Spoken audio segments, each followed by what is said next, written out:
Let's have a brief but meaningful and very important chat about a couple of specific aspects of professionalism. I could speak for 3 hours or even all day about professionalism, but you don't want to hear that right now. We're going to talk about one thing at a time.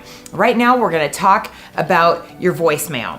First of all, from a compliance standpoint, you need to make certain that if you work for, let's say, Century 21, that your voicemail does not say, "Hi, you've reached the voicemail of Cheryl with Century 21. I do not work for Century 21 corporate, and technically that is what would be considered a blind ad, even though it's not an ad. That is out of compliance. If you work for Century 21 Everest Realty Group, you need to say the whole thing. If you work for ERA Brokers Consolidated, you don't say, "Hi, this is Cheryl with ERA." You need to say the whole thing. You need to identify which office you are with, because it's very important that we identify for the public exactly which brokerage we work for.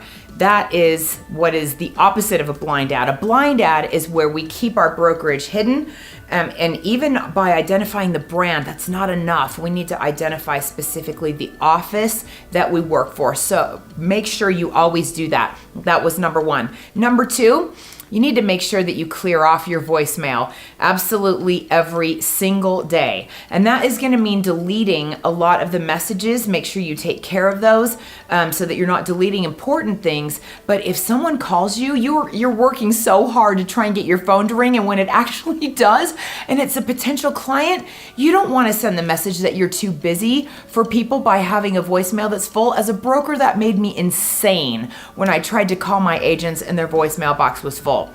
So remember, identify specifically and exactly who you're with on your outgoing voicemail message and clear it off so that when people call you, they can actually get a hold of you.